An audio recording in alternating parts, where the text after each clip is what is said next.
예, 지금 전 세계적으로요, 유대인에 대한 공격이 급증하고 있습니다. 2023년도 통계만 확인해 보더라도요, 캐나다에서는요, 2023년도에 발생한 유대인 혐오 범죄가요, 이전에 비해서 670% 증가했다고 통계가 나와 있습니다. 그리고 그것은 유대인 인구가요, 1.4%밖에 안 됩니다. 그런데 종교적 동계 혐오 범죄가 유대인을 대상으로 70% 급증했다고 하는 겁니다. 또한 미국이나 영국이나 프랑스나 브라질, 멕시코 등등에서도요, 이 반유대주의 사건이 급증했습니다. 프랑스 파리에서는요, 건물 곳곳에 유대인 상징인 다윗의 별이요, 수십 개씩 발견됐습니다. 이 반유대주의가 확산되고 있다는 거죠. 이와 관련 신고가 1000건을 넘어섰다고 이렇게 얘기합니다. 미국에서도 2023년도에요, 반유대주의 사건이 전년 대비해서 337% 증가해서 평균 매일 34건의 사건이 발생했다고 합니다.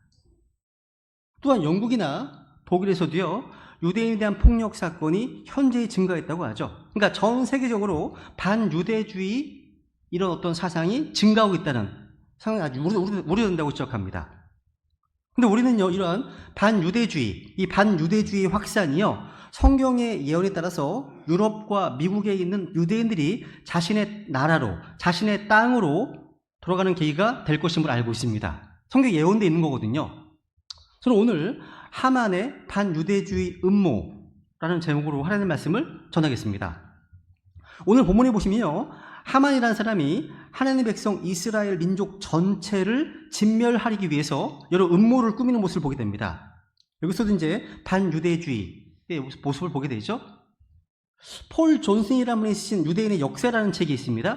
세 권의 책을 냈는데요, 이 책에 보시면 반유대주의라는 말은 빌헬림이라는 사람에 의해서 1879년도에 처음 사용된 말이고, 유대인들의 일신론, 유일신론과 그들의 독특한 라이프 스타일이 이런 정신을 낳았다, 이렇게 얘기를 합니다. 근데 이것은 아주 표면적인 이유일 뿐입니다. 여러분, 왜냐하면 반유대주의 정신은요, 창세기 3장 15절에서 여인의 씨로 오실 예수 그리스도를 예언하신 이래로 마귀는 그 씨가 이 땅에 오지 못하도록 유대인을 핍박하고 박해하는 것과 연관되기 때문입니다. 그러니까 반유대주의 정신은요, 계시록 12장에 보시면 여인으로 예표되어 있는 이스라엘 민족을 박해하고 핍박하는 마귀적인 정신임을 알 수 있습니다. 물론 유대인들에게 아무 잘못이 없다는 말이 아닙니다. 주님께서는 누구보다도 그들의 잘못을 알고 계십니다. 그 부분을 개선하실 거예요. 주님께서는 하나님께서는 자신의 백성을 징벌하시기 위해서 적그리스도를 일으키실 겁니다. 그러나 그 일을 우리가 하려고 해서는 안 된다는 겁니다. 유대인들은 우리가 손을 대지 않아도 충분히 매를 맞을 것이기 때문이에요. 앞으로 남아있죠? 끔찍한 대환란이. 그죠? 그렇다면 우리 성경 신자들은 이스라엘에 대한 어떤 태도를 가져야 될까요? 우리는 반유대주의자가 돼서는 안 됩니다. 우리가 유대인을 저주할 때마다 우리 자신을 저주 아래 놓는 것이기 때문이죠. 많은 말씀이지만 하나만 볼까요? 시작. 그가 사자같이 큰 사자같이 몸을 웅크리고 누웠으니 누가 그의 화를 도두리요. 너를 축복하는 자는 복을 받고 너를 저주하는 자는 저주를 받으리라 하니라. 이 구절은 이스라엘에 대한 말씀입니다. 너를 축복하는 자는 복을 받고 너를 저주하는 자는 저주를 받으리라. 한마디로 반유대주의는 하나님을 저주를 받는 거겠죠. 그죠? 해마다 불임절이 되면요, 유대인들은 불임절 기념 행사로 회당에 모여요. 그리고 에스더서를 낭독한다고 합니다. 공개적으로. 에스더를 쭉 낭독하는 가운데 하만, 이 이름이 나오잖아요. 일제히 발을 부르면서 그의 이름이 지어질지어다, 그의 이름이 지어질지어다. 실제 이렇게 복창합니다. 하만이요? 왜 이렇게 하만의 적개심을 드러낼까요? 그것은 에스더 3장 6절에 나와 있는 이 하만의 유대인 말살 정책 때문입니다. 보세요. 모든 유대인을 다 멸하려 하였더라. 이 하만, 그죠? 오늘 본문에 보시면요, 하나님의 백성을 죽이려고 하는 무서운 음모가 전개되고 있습니다. 우선 이제 4절에 보시면요, 모르드게는요, 자신이 유대인이기 때문에 하만에게 몸을 굽히지 못한다고 말한 것을요, 그대로 하만에게 고한 사람도 있었다 이렇게 하고 있습니다. 저는 이 말씀을 보면서요, 야, 참 세상에 고역한 사람들이 많네. 무슨 얘기입니까? 아이들은요, 장난으로 돌을 던지지만 그 돌에 지나가는 개구리가 맞아 죽어요. 그런 거죠? 우리가 무심코 흘린 말이나 작은 행동 때문에 한 사람의 생명이 왔다 갔다 하는 수가 있습니다. 모르드게의 주위 동료들이 아마 호기심 반 아니면 하만에 대한 아부 반으로 모르드게가 몸을 굽히지 않는 것을 하만에게 고자질합니다. 아니, 그 큰 제국의 2인자 하만이 한낱 궁궐 문지기에 불과한 모르드게가 몸을 굽히지 않는다는 사실은요, 누가 말해주지 않는 이상 어떻게 알겠습니까? 왕궁 앞에서 근무하는 병사들, 문지기들, 신하들은요, 수명이 넘습니다. 그리고 조금만 양식 있는 사람이라면요, 하만이 어떤 인간인지, 어떤 성정의 사람인지 익히 알았을 것이고, 이런 말이 그 귀에 들어가면 어떤 끔찍한 결과가 나올지도 알았을 겁니다. 어찌 그렇게 생각 없이 말을 전한단 말입니까? 이렇게 악하고 어리석은 게 인간입니다. 그래서 말을 조심해야 됩니다. 특히 다른 사람에 대해서 함부로 부정적인 말을 하는 것은 정말 조심하십시오. 내가 아무 생각 없이 흘린 한마디 말이요, 예상치 못한 큰 결과나 뜻밖의 재앙을 불러올 수 있다는 거죠. 따라해보세요. 말 조심하자. 네. 아니나 다를까 하만은요, 무섭게 분노했습니다. 감히 자신에게 몸을 굽히지 않는 것만으로 처형감인데 한술 더 떠서 경의를 표하지 않는 이유가 모르드게가 유대인이기 때문이다 라는 겁니다. 하만의 분노가 더욱 폭발했습니다. 사실 이 하만의 욕망은요, 루시퍼, 사탄의 욕망이었습니다. 루시퍼의 소원은 무엇이죠? 이겁니다. 읽어볼까요? 시작. 오 아침의 아들 루시퍼야, 내가 구름들이 있는 높은 곳 위로 올라가 내가 지극히 높으신 분과 같이 되리라 하였더라. 그러니까 루시퍼의 야망은 뭐예요? 지극히 높으신 분과 같이 되는 겁니다. 경배를 받고 싶은 거예요. 마태복음 4장에 보시면요, 예수님을 시험하러 왔던 마귀가 뭐라고 했습니까? 내게 경배하면 천하 만국의 영광을 다 주겠다고 하죠. 우리 주님께서는 너는 주 너희 하나님께만 경배, 그분만 섬기라 하시면서 말씀으로 물리치셨습니다. 이렇게 마귀는요, 경배받기를 원해요. 그러나 우리는 마귀에게 결코 경배할 수 없습니다. 그러나 여러분, 돈의 신 맘몬은 어떻습니까? 권력의 신은 어떻습니까? 승진을 위해서 조금 더 높은 자리에 올라가기 위해서 권력의 신에 몸을 굽히지 않으십니까? 아니면 쾌락의 신에 몸을 굽히지 않으십니까? 우리에게는요, 맘몬이나 권력이나 쾌락과 같은 여러 형태의 하만이 있어요. 그 하만 앞에서 영적 전쟁을 벌이고 있습니다. 오늘 우리의 하만은 뭡니까? 결국 이 싸움은 영적 싸움이라는 거죠. 단순한 세상살이가 아니라 우리는 영적 전장터에 살고 있다는 것을 항상 인식해야 됩니다. 한번 읽어볼까요? 에베소 6장 시작.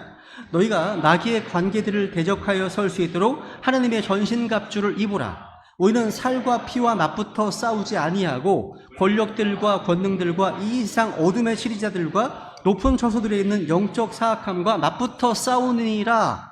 여러분, 마귀는 우리의 원수입니다. 우리의 대적입니다. 마귀는 하나님을 대적하고 하나님의 성도들을 증오합니다. 우리를 미워해요. 마귀는 자기보다 더 높은 권위를 인정하지 않습니다. 항상 도전합니다. 반역합니다. 대적합니다. 이 마귀예요.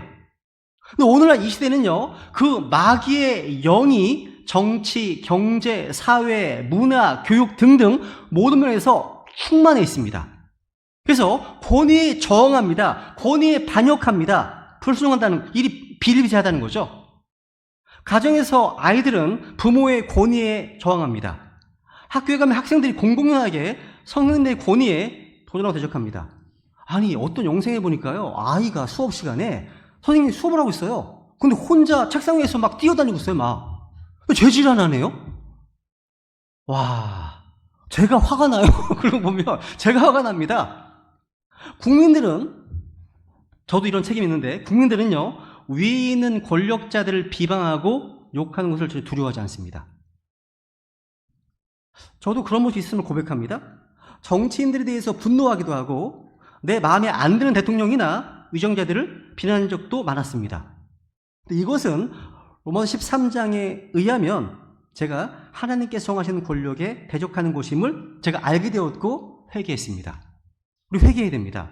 한번 읽어볼까요? 베드로전서 2장 볼게요. 시작. 주를 위해 사람의 모든 규례에 복종하되 왕에게는 최고 권위자에게 하듯하고 총독들에게는 악을 행하는 자를 징벌하고 잘 행하는 자를 칭찬하기 위해 그가 보낸 자들에게 하듯 하라. 우리가 하나님의 말씀을 믿고 있다면, 받아들이신다면 우리 베다니 성도님들은요, 내가 원하는 리더이든 아니든 간에 그 대통령을 존경하고 비방하지 말아야 됩니다. 이게 오산시장이나 경찰관, 이 경찰관 성경에는요, 주님께서 보내신 주의 사역자라고 말씀하십니다. 제 얘기가 아니에요. 하나님의 말씀입니다. 바울은요, 로마 13장에서 국가 공권력에 거역하는 것은 하나님의 정하심을 거역하는 것이라고 증언하고 있습니다. 제가 이 이야기를 왜 합니까? 지나간 어떤 설교를 듣고 우리 애들이 묻더라고요. 하나님께서 세우신 대통령이나 권력자들에게 순종해야 된다면 모르게도 2인자 하만에게 순종해야 되는 거 아니냐고 저게 따지더라고요.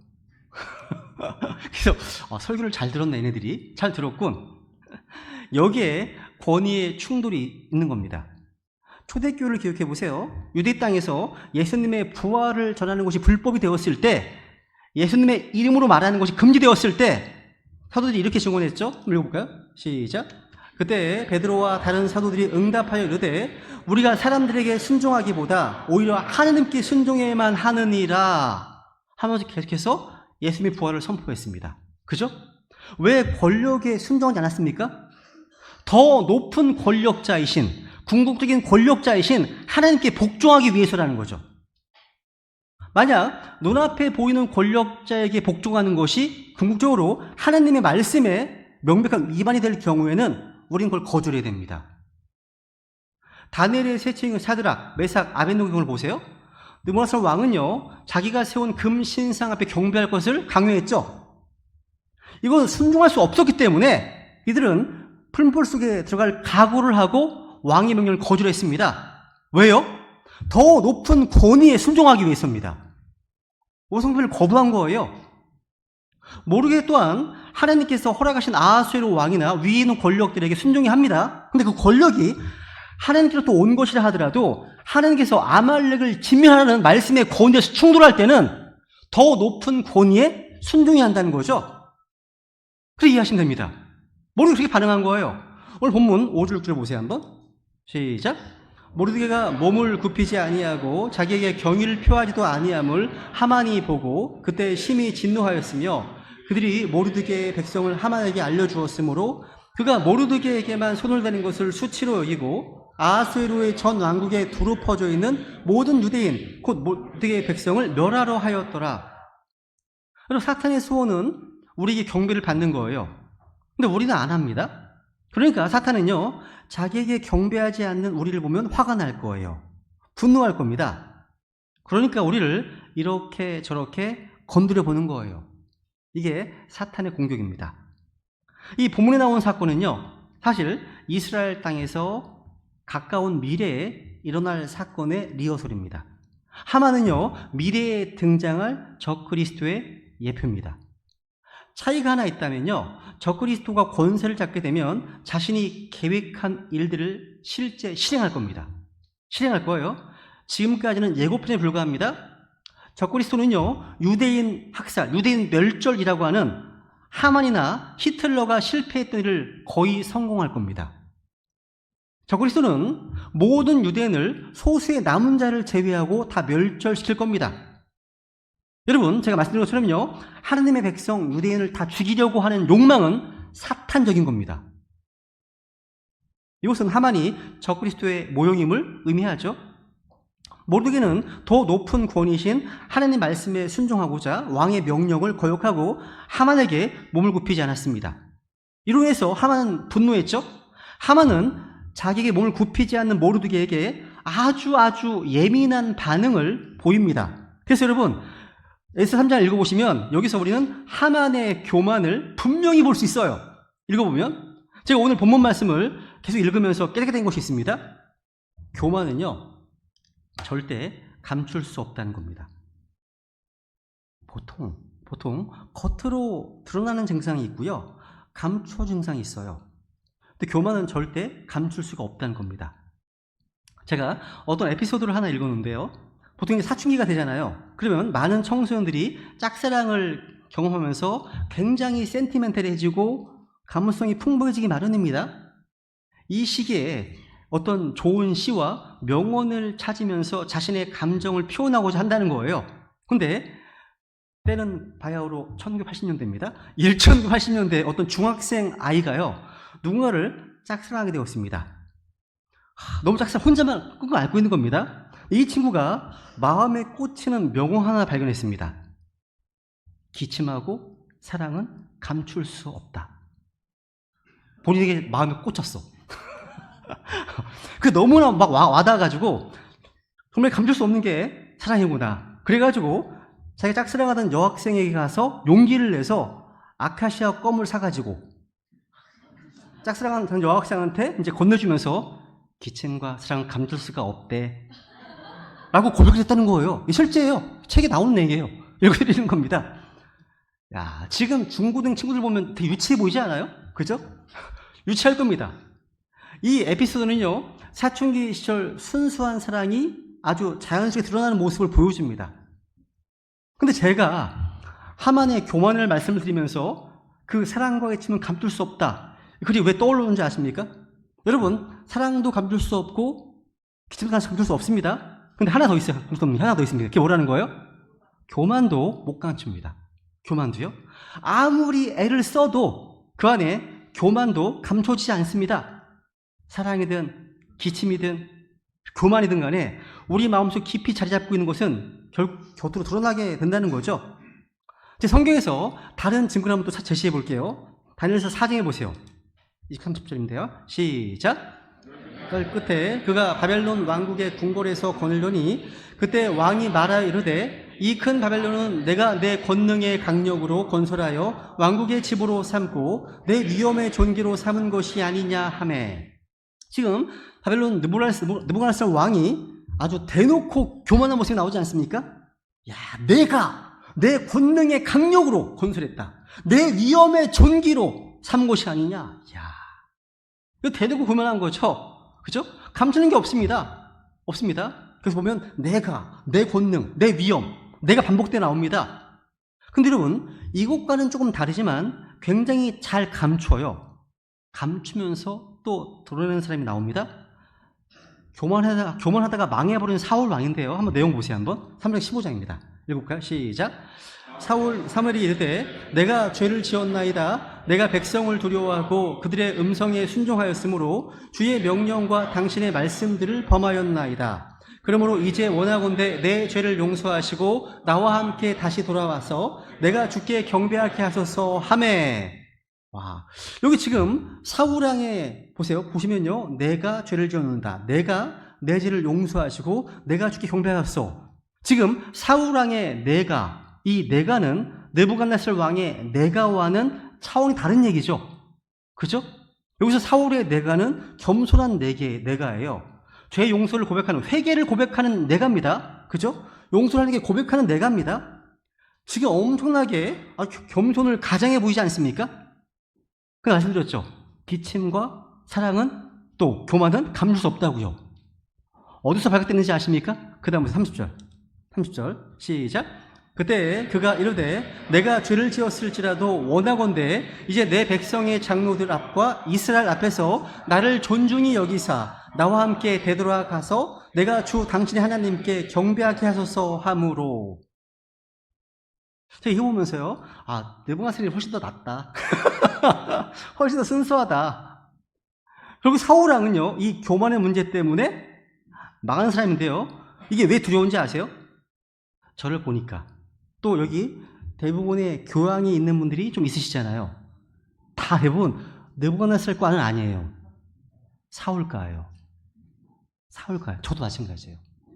저도요, 이제 목회자 모임에 가잖아요. 그러면 나이가 지긋하신 선배, 아니면 또 후배 목사님들부터 제가 칭찬을 많이 들어요. 항상 인사 잘한다고. 또 거의 목사님이 말이 또 되게 많으시잖아요. 저는 거기 가는 거 들어드리기만 하고 오거든요. 근데 잘 들어드리는 자세를 취하다 보니까 겸손하다고 말 듣습니다. 여러분, 저 나가면 그런 소리 듣고 삽니다. 저 믿어주세요. 근데 여러분, 이게 위험한 거라는 거, 이게. 이 위험한 거라는 거예요. 차라리요, 막 대놓고 시건방지고요, 거만하고, 말 함부로 하고, 이런 사람은 안전해요. 다 뽀록 나잖아요. 다 드러나잖아요. 그러면 회개할 기회가 있어요. 그런데 여러분, 저 같은 부류의 사람, 여기 또 꽤 많이 계시잖아요. 그렇죠? 많이 계시지 않습니까? 교양으로 이렇게 덧칠해 있는 분들이 사실은 더 위험한 분들입니다. 자꾸 사람들이, 이 사람 참 겸손해. 참 겸손해. 그리고 자기도 속아요. 겸손한 줄 알고. 속습니다. 근데 성경은 그게 겸손이 아닙니다. 뭐가 겸손이, 뭐가 교만입니까? 마태복음 4장에 보시면요, 예수님이 이제 공생일을 시작하시려고 하시는데, 사탄이 세 가지 유혹하지 않습니까? 거기에서 뭐가 겸손인지, 뭐가 교만인지 발견하는데요. 뭐 돌이 빵이 되게 돼서 먹게 하라? 성전 꼭대기에서 뛰어내리라? 이런 유혹들이 많습니다. 이런 식의 유혹이 열거되는 마태복음 4장 9절에 보면요, 핵심 구절로 생각합니다. 9절 보세요. 9절 보시면요, 시작. 그분께 이르되 내가 만일 엎드려 내게 경배하면 내가 모든 것을 내게 주리라 하매. 뭐가 교만인지 아십니까? 내게 경배하면 자기 중심성입니다. 이기성. 내게 경배하라. 마귀는 거짓의 아비이기도 하지만 교만의 아비입니다. 모든 교만들의 왕입니다. 교만의 원조예요, 원조. 마귀가요. 그러니까 뭘 하든지요, 예의를 갖추고 인사도 잘하고 주위에서 겸손하다 소리를 들어도요, 그 내면에 내가 나를 존중히 여기사, 사울처럼 이런 이기주의, 자기 중심성. 그래서 저는요, 오늘 이 말씀만큼은 설교를 하는 저나 말씀을 들으시는 여러분이나 누구나 예외 없이 다 해당된다고 믿습니다. 교만은요, 사람을 피해가지 않기 때문이에요. 그죠? 여러분, 죄가 뭐죠? 죄가 뭐죠, 죄? 로마서 7장부터 보시면요, 눈으로 보세요. 25절까지 보시면, 보세요. 제가 하나씩 다 색칠하는 게 힘들었습니다. 색칠하는 사고. 너무 많았어, 아이가 너무 많습니다. 14절부터 25절까지요, 나라는 말이 27번이 나옵니다. 여기에 미까지 합치면 훨씬 더 늘어납니다, 횟수가. 여기서 문제가 뭐라는 거예요? 모든 sin, 죄의 한가운데 내가 있다는 거예요. 내가 있습니다. 모든 죄의 한가운데 내가 있다는 거죠. 자신이. 반드시 자신이 한가운데 있어야 죄가 되는 겁니다. 여러분이 어디에서든 간에, 무슨 일이었든 간에 자신을 한가운데 두면 그게 바로 죄가 됩니다. 교회 한가운데에서도 여러분 자신을 두면요, 바로 죄가 등장하게 됩니다. 교제 한가운데 내가 나오면 죄가 등장합니다. 어디서 간에 자신을 가장 중요한 자리에 두면 죄가 등장한다는 거죠. 이게 인간의 문제이고 하만의 문제입니다. 교만은 과도한 자기 존중입니다. 항상 나를 한 단계 더 높은 데 놓으려는 욕망이에요. 그래서 이게 자기 숭배죠. 자기 경배라고 할 수 있습니다. 마귀란 뭐가 적그리스도? 11장 36절입니다. 보세요. 시작. 그 왕이 자기 뜻대로 행하며 자기를 높이고 모든 신보다 자기를 크게 높이며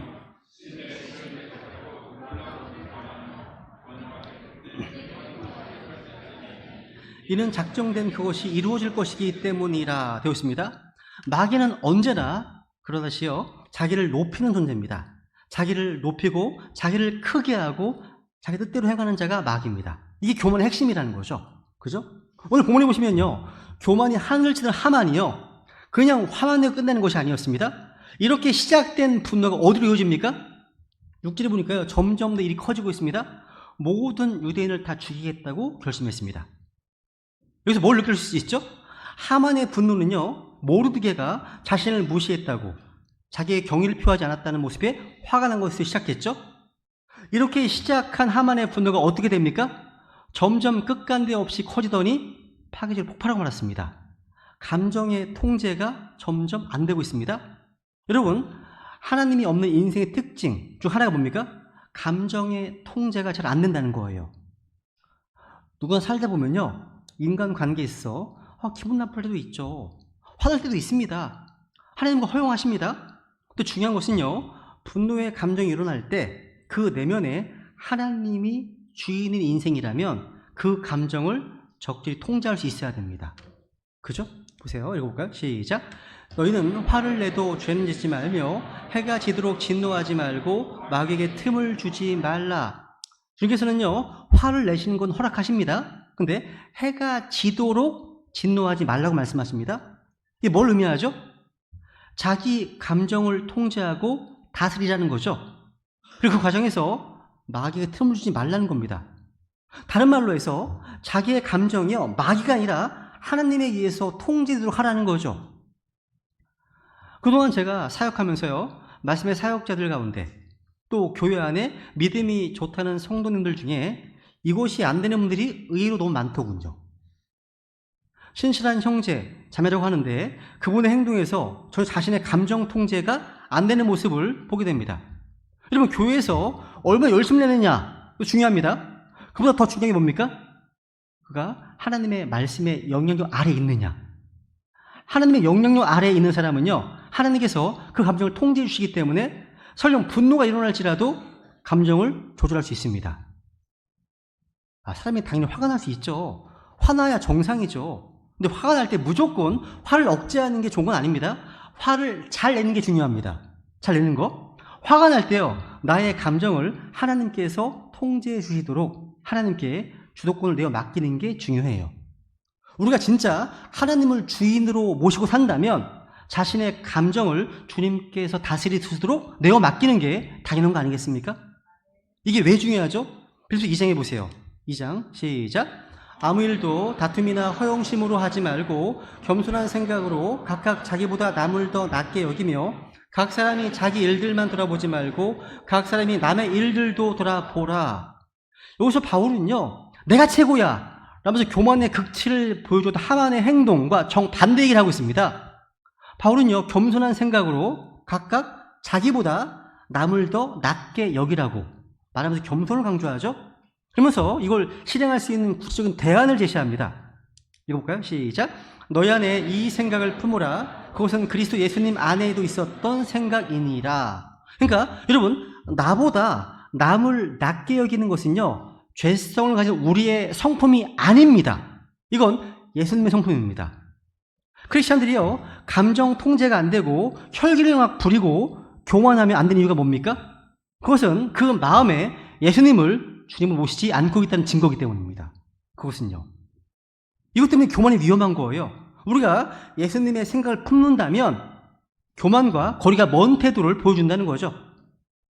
그렇기 때문에 하만이 보여준 것처럼 자신의 감정이 통제되지 않는 태도는요, 그 내면에 주님이 없다는 반증이에요. 그래서 우리는요, 뭔가 어떤 비장한 기도를 하기 전에 이런 기도를 해야 됩니다. 하나님, 제가 오늘도 혈기를 부리지 않게 해달라고. 하나님, 제 안의 감정과 입술을 주님께 통제해달라고. 기도가 필요합니다. 주님께 우리 입술과 감정의 통제권을 내어 맡기는 것, 이것이 바로 예수님의 생각, 예수님의 마음이 있다는 증거라는 거죠. 이제 문제는요, 모르드게 개인의 차원을 넘어서 유대민족 전체로 확대되었습니다. 하만은 자신의 권력을 이용해서 수십만이 넘는 민족을 한꺼번에 죽이겠다는 끔찍한 계획을 세웠어요. 그러니까 히틀러의 원조야. 원조입니다.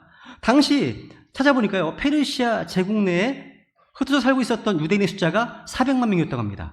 400만 명? 아무리 하만이 포악한 인간이 하더라도요, 모르드게 한 사람에 대한 분노 때문에 민족 전체를 멸망시킨다?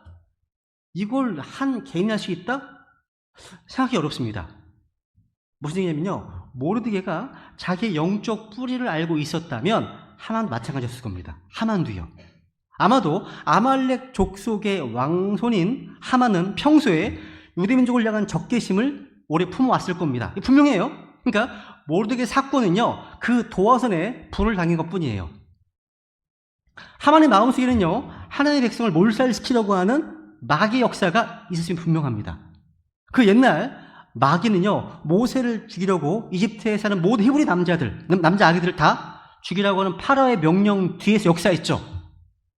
또 훗날 아기 예수를 죽이려고 베들레헴 남자 아기, 두 살 아래죠, 이 남자 아기들을 다 죽여버린 헤롯 왕 뒤에도 역사했습니다. 마귀가요.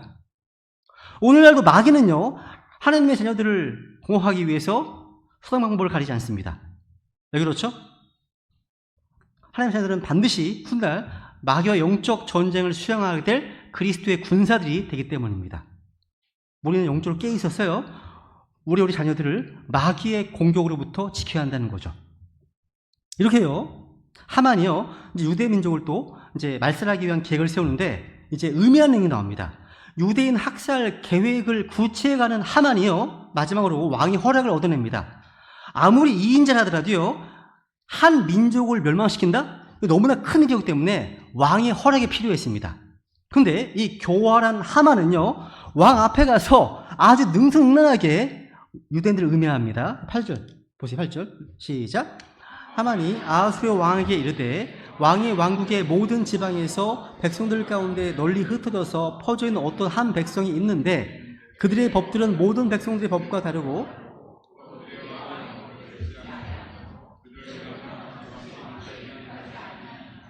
와, 보세요. 지금 하만이 이렇게 얘기합니다. 왕의 왕국의 모든 지방에서 백성들 가운데 널리 흩어져서 퍼져있는 어떤 한 백성이 있는데, 이렇게 표현한 것은 하만이요, 유대인들이요 페르시아에 끌려와서 흩어져 사는 수많은 보잘것없는 백성 중 하나라고 그들을 평가절하기 위함입니다.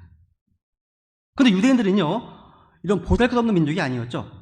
당시 팔레스타인을 포함해서요 페르시아 쪽에 살고 있는 유대인의 수는 400만이 넘었고요, 수산성을 중심으로 해서 바빌론 지역에 살고 있는 유대인들은 한 70만 명이 넘었다고 합니다. 이 70만 명이요 하만의 무서운 유대인 말살 계획의 1차 타겟이 될 겁니다. 이들은 숫자만 많은 것이 아니에요. 부지런하고요, 각 분야에 전문직에 종사하는 성실한 시민들이었다고 합니다. 하만은요 선량하고 신실한 시민 70만 명을요 그냥 없애도 되는 보잘것없는 존재로 폄하해버렸다는 거예요. 그리고 하늘로 떠서 그 유대인들이 위험한 존재다 이렇게 얘기를 합니다. 보세요. 그들의 법들은 모든 백성들의 법들과 다르고, 또 그들이 왕의 법들을 지키지 아니하므로, 유대인들은요 모세 오경에 근거한 도덕관, 가치관을 가진 사실이지만 이들은요 이방 땅의 법을 최대한 존중했습니다. 그래서 살아남을 수 있기 때문이죠. 근데 오히려 하만은요 유대인들이 그들의 율법만 존중하고 페르시아의 법을 무시하는 것처럼 음해했어요. 페르시아는요 다양한 나라의 언어와 관습을 가진 포용성을 보였습니다. 근데 나라의 법을 어기는 반역죄만은요 어머니가 다스렸습니다. 하만은 이 사실을 악용한 거예요. 무슨 얘기입니까? 그들은 우리와 같지 않다. 그들은 법을 어기는 자들이다. 그들은 별종이다. 그들에게는 그들의 최종 권위가 따로 있다.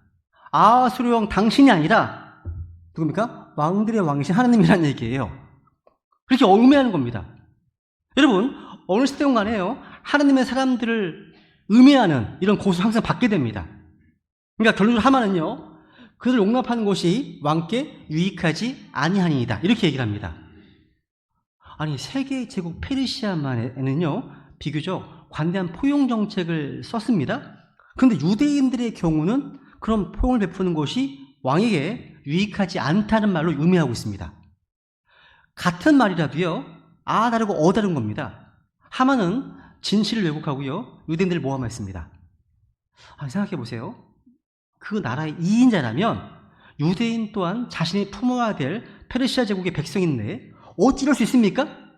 백성을 품어야 될 정치인을 위정자들이 오히려 백성을 분열시키고 특정 그룹을 핍박하려 들면 나라가 어찌 제대로 설 수 있겠습니까?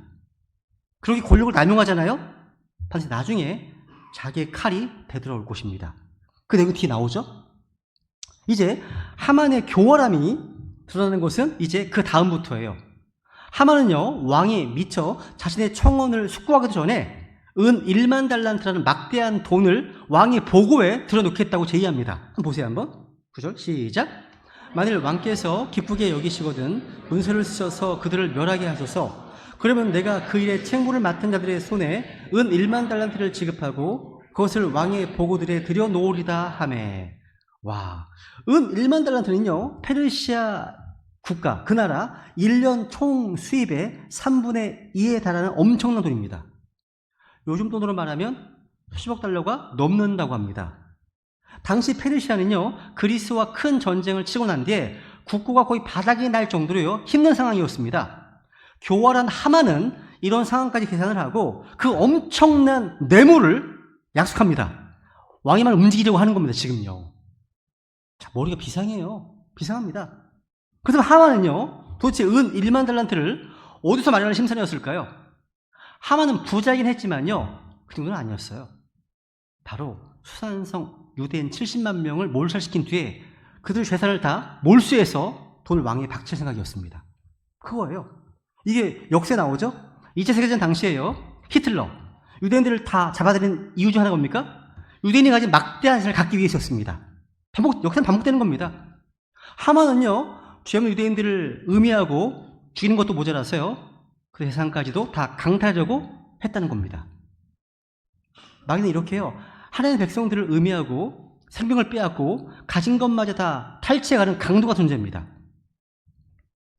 세상의 돈과 권력의 힘을 이용해서요, 하나님의 백성들을 죽이려는 하만에게서 우리는 마귀가 얼마나 무섭고 교활한 존재인지 배웁니다. 세상적인 방법과 힘으로는요, 세상 시스템을 꿰고 있는 마귀와 싸워 이길 수가 없습니다. 우리는 성령께서 주시는 지혜와 힘으로 싸워야 돼요. 근데 문제는 아하스웨로 왕입니다. 이 아하스웨로 왕은요, 자존심이 강하고 충동적이고 단순합니다. 이 왕이요, 하만의 요청을 흔쾌히 수락해버립니다. 그뿐이 아니었습니다. 하만의 충성심에 감동했는지 이 뇌물로 받은 돈도 돌려주겠다는 거예요. 돌려주고요, 그에 대한 신임의 표시로 반지까지 하사했습니다. 당시 왕의 반지는 국서의 도장으로 사용되었던 반지 형태의 옥새였거든요. 옥새였습니다. 한번 찍히면 돌이킬 수 없는 절성을 가졌죠. 야, 여러분 생각해 보세요. 페르시아 제국 전역에 살고 있었던 70만 명이나 되는 한 민족을 멸망시키는 끔찍한 일을 왕은 전혀 숙고해 보지도 않고 대충 처리한 거예요. 이 왕이 만약 나라의 온 백성을요, 자기 몸처럼 사랑하는 그런 좋은 왕이었다면 있을 수 없는 일이죠. 초록은 동색이라고요. 하만이나 섬기는 왕이나 다 비슷해요. 비슷한 겁니다, 지금요. 자, 이 아하스웨로 왕은요, 악한 하만의 말 한마디로 인해서 유대민족을 멸하는 어리석은 명령을 내리게 됩니다. 여러분, 이런 말에 속으시면 안 돼요. 달콤한 말에 속으시면 안 됩니다. 아담과 이브가요, 마귀 그 달콤한 말에 속아서 선악과를 따먹은 것 같습니다. 마귀는 오늘도 하만처럼요, 우리 곁에 붙어서 항상 악한 말을 달콤하게 속삭입니다. 우리 영적으로 깨어 있어야 됩니다. 주변에서 우리를 흔드는 악한 말과 선한 말을 구별하는 지혜가 있어야 한다는 거죠. 안 그러면 이렇게 엄청난 파국을 부르는 어리석은 결정을 내리기 때문입니다. 하만은요, 이제 왕의 마음이 변하기 전에 이를 이제 처리하려고 무섭게 몰아붙입니다. 왕의 반지로 날이 난 이 편지를 품은 파발꾼들이요, 즉시로 페르시아 제국 쪽에 달려갔습니다.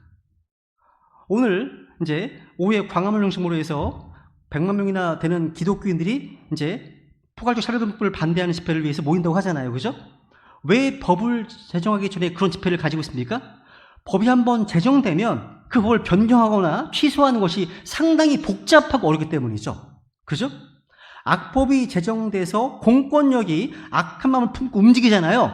그 여파는 상상을 초월할 무섭습니다. 숨을 곳이 없습니다. 의지할 데도 없습니다. 빠르고 무섭게 사방에서 목을 조이고 들어온다는 거예요. 오늘 본문처럼요.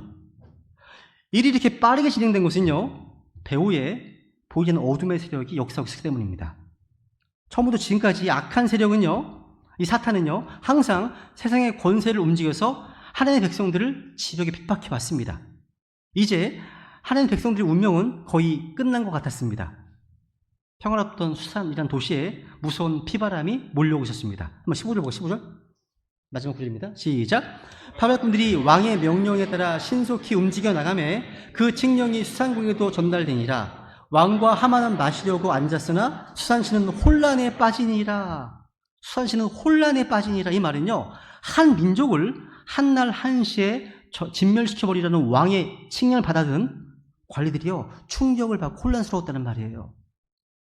아니, 수많은 이방 민족을 포용해서 세계 제국을 이룬 페르시아였습니다. 그런데 합당한 이유도 없이 70만에 달하는 한 민족을 몰살시키다니, 이런 일은 전례가 없는 일이었죠. 여러분, 악한 통치자가 세상 권세를 잡고 휘두르잖아요. 세상은 이렇게 혼란스럽고 어지러워집니다. 그러니까 잘 뽑아야 되겠죠? 투표도 잘해야 되고 기도를 하셔야 되면, 그죠? 이제 말씀을 마무리하겠습니다. 하만이요, 이 유대한 대학사를 추진한 때는요, 아하수에로 왕이 즉위한 지 12년 때 되던 때였습니다. 그런데 에스더가 페르시아의 왕후가 된 때는 이보다 5년 전인 아하수에로 왕 7년 때였습니다. 무슨 얘기냐면 하나님은요, 악한 하만의 가슴에 그 무서운 계획이 특동되기 전에 이미 자신의 백성들을 구원할 길을 예비해 놓고 계셨다는 사실. 하만은 자기 위에 아무도 없는 것처럼 거만했죠. 그래서 아무 힘없는 사람인 것처럼 그렇게 알고 모르드게와 그 민족을 짓밟으려 했습니다. 설마 그가 왕후 에스더의 양아빠, 또 영적 스승인 줄을 꿈에 놀랐을 겁니다. 11개월 후에요, 유대인들을 몰살시키려 했던 하만은요, 이 악한 음모로 인해서 석 달 뒤에 오히려 자신이 죽게 되었습니다. 놀랍죠? 하나님은 항상 인간을 앞서가십니다. 마귀의 머리 꼭대기 위에 계십니다. 하나님 그런 분이십니다. 우리가 알지 못하는 하나님의 히든 카드가 가장 정확한 타이밍에 투입돼서 우리를 지켜줄 것입니다. 그래서 세상 권력의 사악함 때문에 기죽지 마세요. 이 세상 살아가는 동안에요, 우리 또 어쩔 수 없이 하만 같은 악한 사람들을 많이 만나게 되실 겁니다. 함부로 남을 음해하고 사기치고 진실을 왜곡하고 뇌물을 주고받고 교만하고 자기 감정을 절제하지 못하는 사람들이 힘을 휘두릅니다. 누군가 우리를 아무 힘없는 사람인 줄 알고 하만이 모르드게를 대한 것처럼 함부로 대할 수도 있어요. 이 때문에 생각지도 못하는 억울하고 힘든 상황을 겪을 수도 있습니다. 그래서 두려워하지 마세요. 그 어떤 세상의 권세보다 강하신 분이 바로 우리 아버지 하나님이십니다. 강하고 담대하세요. 절망 같은 세상 속에서도요, 또 태산같이 강해 보이는 적 앞에서도요, 하나님의 도우심이 우리 함께하기 때문입니다. 우리 이 시간, 이 마지막 날들, 아주 위험한 시기로서 이 세상이라는 영적 전장터에서 하만과 같은 악한 세력들, 마귀와의 영적 전쟁에서 우리 배당객들 모두가요, 깨어 기도하시는 가운데 하나님 도우심을 믿고 승리길을 걸어갈 수 있도록 이 시간 주님께 은혜를 구하는 시간 갖겠습니다. 자, 기도하시겠습니다.